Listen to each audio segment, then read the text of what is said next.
Welcome to the show today. As you know, or you're about to find out, energy sells. Energy sells and it causes sales. So today we have the actual expert who owns the space for this, the sales energizer, Dan Jourdan. So please energize us, Dan. Oh, Jay, no pressure. Well, actually, it's true. When it comes to sales, you don't know what you're dealing with because I just finished something. I'm on fuego. I am on fire right now. Just had a good thing happen, and so ready to roll. And that's the ticket. When people get a lead, or if you get a new prospect, or if you get something good happens, man, step 2 is get right back on the phone or get out there and talk to somebody new because that kind of enthusiasm, that energy, that vibration that you receive, that positive kind of the thing, whatever manifested something good in your life, that's still there. It's hovering around you somewhere, and you got to reach out to somebody else right there. Sales come in pairs, prospects come in pairs, leads come in pairs because that energy gets out there. And that's really what sales is. It's a transfer of energy, and it's irresistible when it's presented the right way. I love that. I'm feeling charged already. I was thinking about getting a second cup, but I don't need it. I just need Dan Jourdan. Yeah. You can. Well, and the beautiful thing about that is it's available for you anytime you want it. You get to tap into that anytime without getting all metaphysical and all that. It's just that you can just accept it. I have a little mantra that I use, and it's something to get myself revved up. And I'll say it 30 or 40 times a day, sometimes with more, enthusiasm than with others. But it just goes like this. It goes, I lead, not follow. I believe, not doubt. I create, not destroy. I make the news. I don't watch the news. I'm a leader. I'm a force for good. I'm a force for God. I set the standard. I defy the odds. I stand up. I take charge. I win. And then I move forward. I'm like a flipping animal. I mean, you can't say no to me when I'm in that state of mind. And it's available for everybody. And, that's my charge in life is to let people experience that. Because once you're in the zone, once you're there, once you're in the current of things going well, it's hard to get out. I mean, it takes a while. It takes years sometimes to get into the current. But once you're there, it's hard to get out. And so figure out how to get in the current, and baby, it's smooth sailing from there. Well, yeah, I think I know how this is going to be answered, but I'll go ahead and ask it anyway, since it's right here on our screen. How would your friends describe you? Oh, as a lunatic, I don't know. Verifiable. Yes. Well, the thing is, people, you have a public persona, and I think it shouldn't be the same as your personal persona. It shouldn't be the same way you're with family and friends. There's a moral, in my opinion, you have a moral obligation to bring happiness to the world. You have a moral obligation to smile when you're out in public. That's what you're there to do. You have to make the world a little bit better because you're there than away. But when you're at home and you're in your house and you're with your family and you're taking care of business in your normal lives, that's a different person. So how would people describe me? It depends who the person is and what stages they know me. I hope people would describe me as the way that I try to teach my children to act and to live. My dad said something to me a long time ago. He was an immigrant from France, and he only had a 6th grade education because of war and all that stuff. And he came to America and he was all happy and everything. And he would say, he always loved America. Oh gosh, you never met somebody. You've never, he didn't have a bad day here. And he'd say, Danny, in this country, you act like the person you'd like to become. And very soon you'll see that person in the mirror. And so I decided the type of person I'd like to become, and I picked my 3 favorite adjectives for what I think a human should be, and it's what I teach to my children. And that is this: be courageous, be grateful, and kind. And so I hope for the ones who know me best, that's how I would be described. Okay, great. And what's your greatest accomplishment? And this can be answered any way you choose to answer it. It's not just business, it could be personal. Yeah, it's really not even a hard question. It's not a hard question for me at all.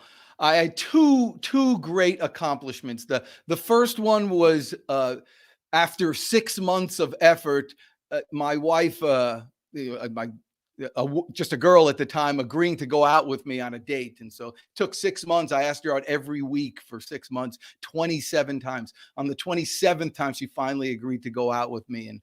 And we've been married and 25 years, and she's still the same girl, and I'm very pleased. So that was my best sale, if you wanted to go with that.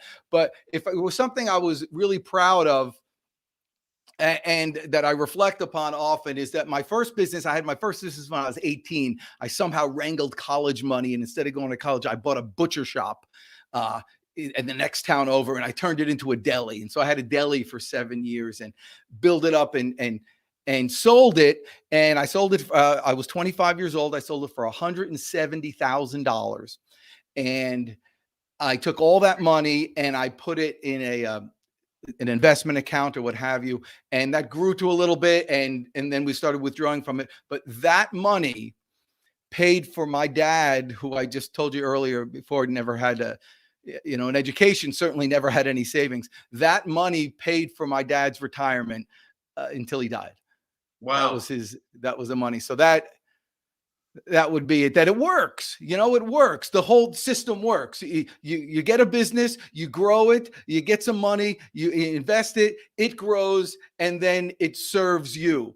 The challenge with most salespeople and business people out there is and I'm a big fan of money. I mean, I'm money centric, but it's not the goal. It's what the money can do. And so that money paid for my dad's retirement, that when he finally left us, everything was said and there was no guilt on anybody's part, and he was done. In fact, my dad, a personal story. So he was in a nursing home at this point, and finally my dad comes. I could just tell he was just giving up, which was freakish to me because I knew my dad when he was a monster, but I could tell he was just kind of done with it, And so I said, "Dad, you're giving up. Come on now." And he looked at me, and by this time he was losing his mind. And so he had just a lucid moment, and he looked at me and he said, "Danny, I have a daughter. She's married, has a couple kids. I have a son, you, married, have a couple kids. Everyone's healthy. What am I doing here?"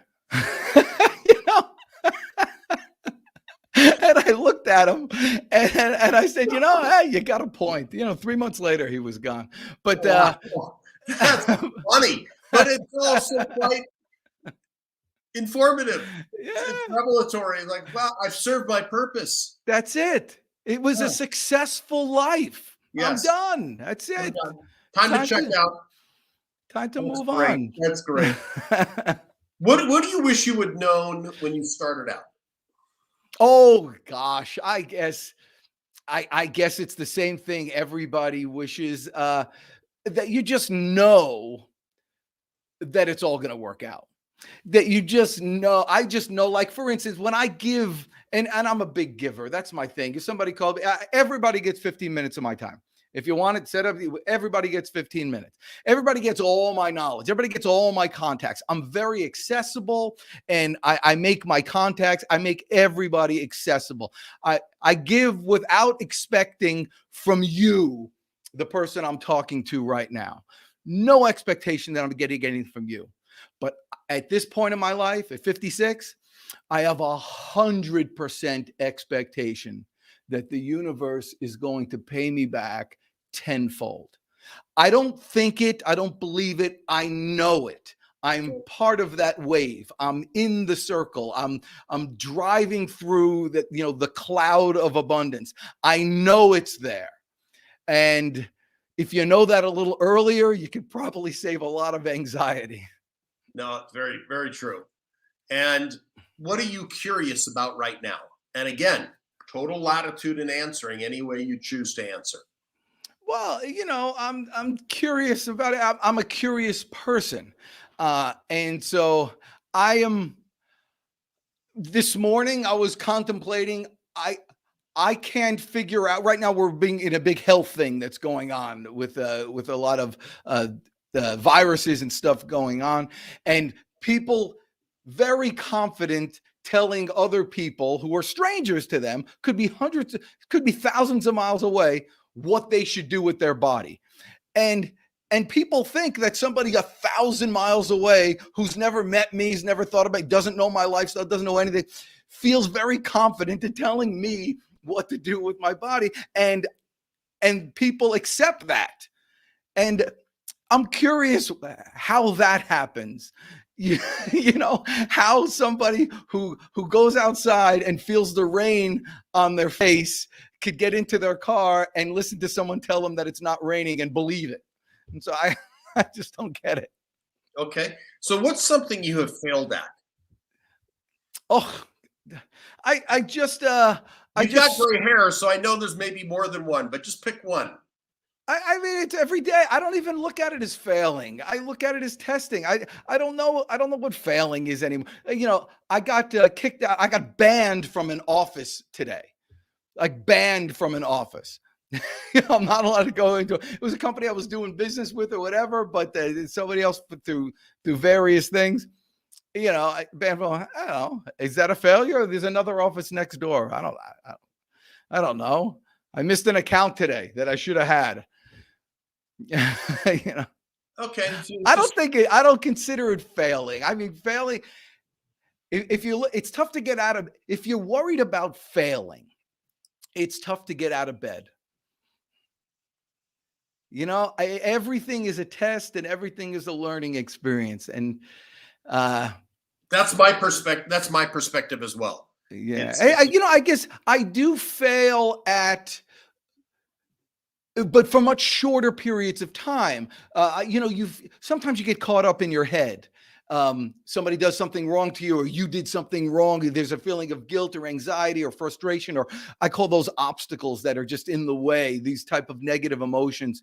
And they block you and you find yourself thinking about it. I mean, I stopped watching the news several years ago when I was driving to work, and I'm driving around and I was trying to fix Russia.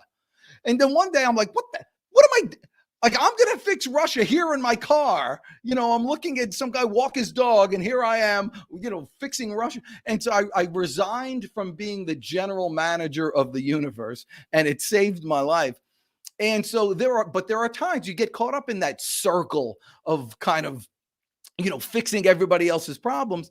And sometimes that lasts for an hour, a day, a week, a month.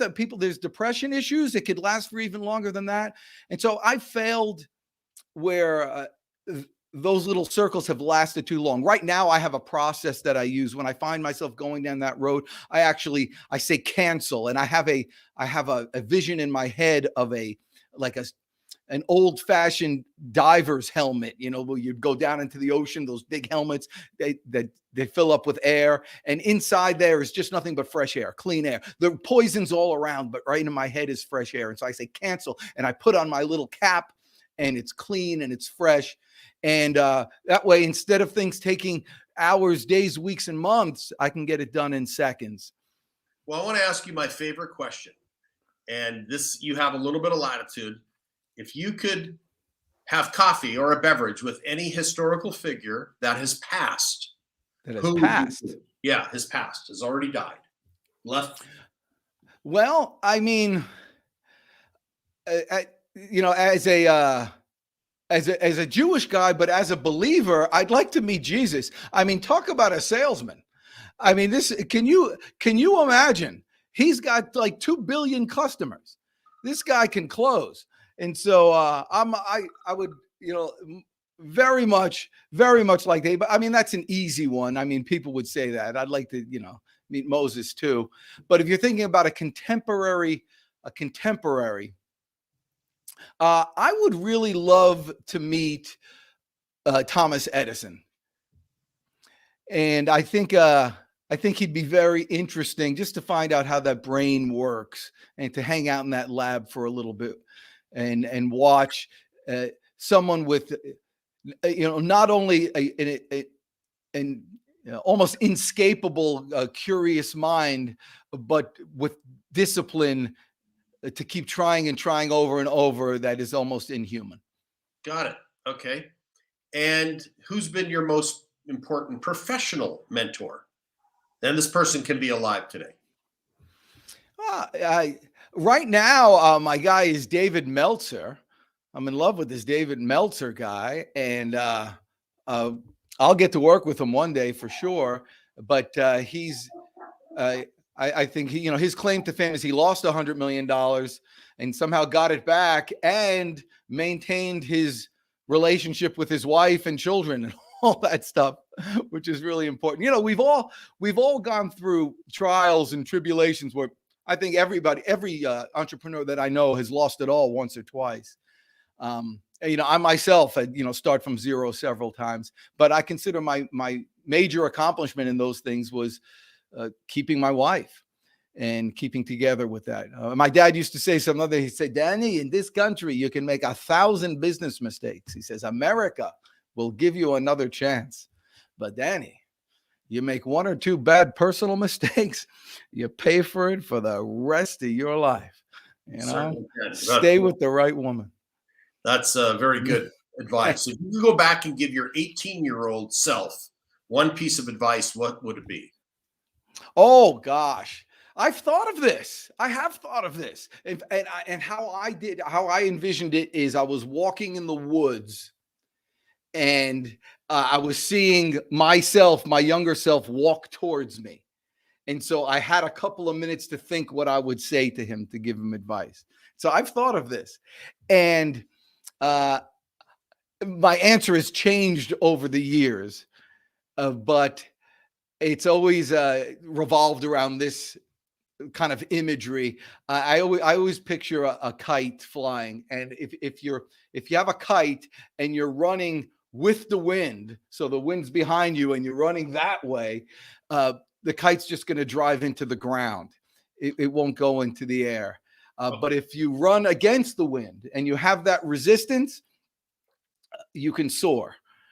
And so what I would tell my 18-year-old self is run against the wind, because there's no limit to how high you can go, and everyone else will quit. Oh, okay. Good point. Good point. All right. And what is your plan to achieve your goals that you have set out in front of you? I don't call them goals anymore. I used to call them goals. I just call them wants. I think too much has been spent with people trying to find their why. I kind of know your why. I know what your why is. I know what everybody's why is. Everybody's why is you want to finish your days up there in heaven, and God looks at you and says, come on in, you've done well, my good and faithful servant. For whatever reason, you've done well. You're a good boy. Come on in. That's your why. But I think people have a much bigger challenge, myself included, with your what. It took you many years just to find, dude, what do you want? It's there. What do you want? And to me, that's my goal. When you say a goal, it's almost unattainable. But the want is there. I just want to do a little bit more today than I did yesterday. I'm going to answer it in a kind of 30,000 foot level here, because I think everything is based on character. And when I sent my kids to school when they were young, I told them also the same thing. I said, you're going to go to school and you're going to come back with, some sports things, some grades, and you're going to have some artwork and all this stuff, and you're going to bring home and we're going to look at it, and I'm going to be very proud of you.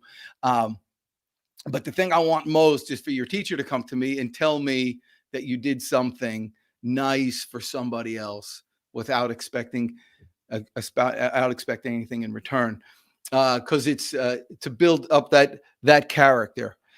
So my goals and my wants to myself is to continue to earn millions of dollars as fast as I can, the right way.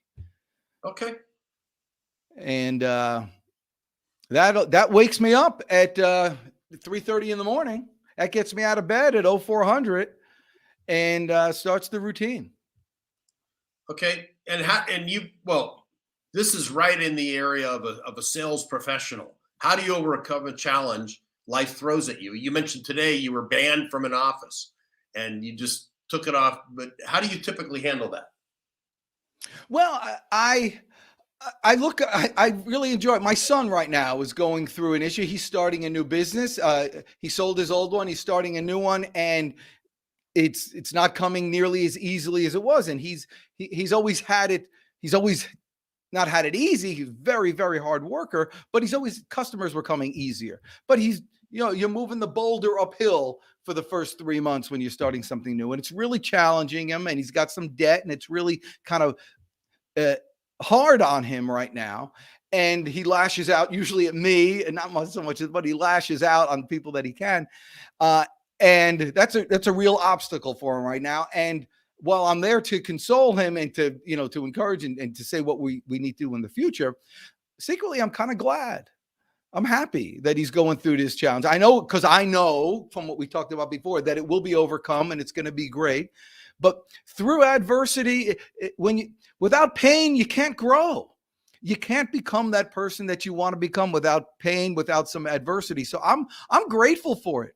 I was talking to a Hasidic Jew once, one of my clients. Had a really big business, and then it started failing or what have you.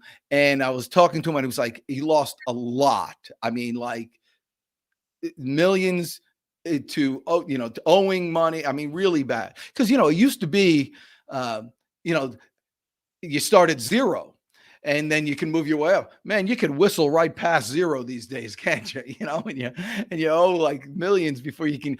Some people just want to get to zero, and so I was talking to him. I go, how are you dealing with all this stuff? And he said something that I never forgot. He said, thank God my biggest problem is money. I can get that back. Thank God.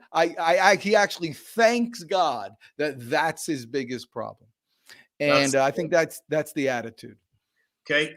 And most people have this dream that they seldom put into reality, but I think you're kind of a doer. If you had to write a book tomorrow, what would you write about? Well, I would write this one. Sales Proverbs, Wisdom of the Ages. I can't believe it. Available on Amazon. Yeah, no, I'm writing a book right now. Everybody's writing a book. I'm not writing a book. I have an idea for a book right now. A lot of times I go into businesses who think that they want to sell. And so I go into the business and they just not in a position to sell yet. There's not enough systems there. They don't have their sales process there. The owner is the top producer, and that never works. And so a lot of times I get their business ready to sell, and then generally they don't want to because now they're just in a position where they could just direct things instead of being in the day-to-day. And so if you build a business to sell, you've also built a business that can scale. And I think that's the next thing. And that's the next book.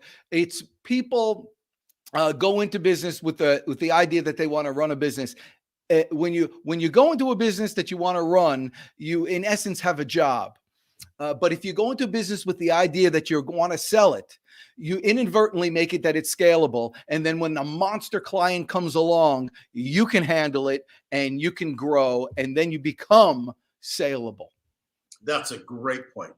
Great point.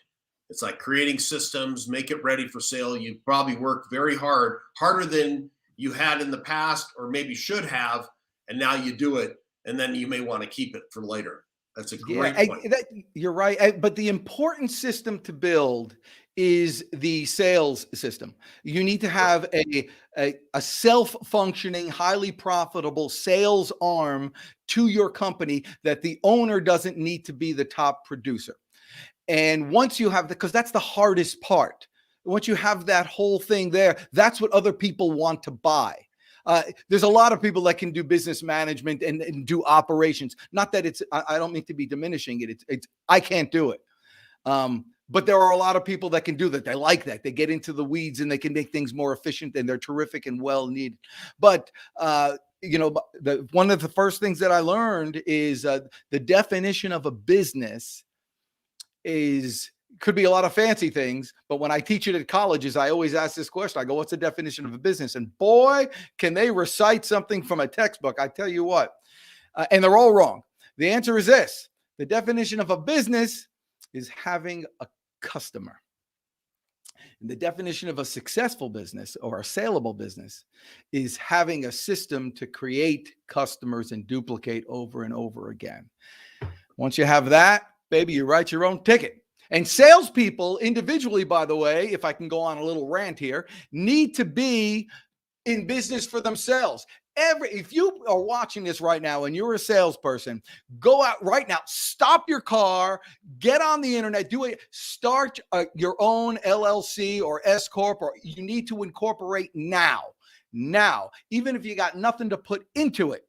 Just having that changes your whole mindset, that you stop working for that you don't consider yourself working for your company. Instead, what you do is you're selling your services to your company. And once you have that mindset that you're an individual entity and you're selling your services to that particular company, well, then what's to stop you from getting a piece of real estate and getting a little income there, or selling some consulting services to another company and get a little juice from there? And then you create an everlasting income source for yourself, and you create a life instead of just a job.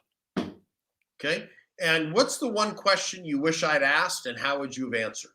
Oh, how did I get so good looking?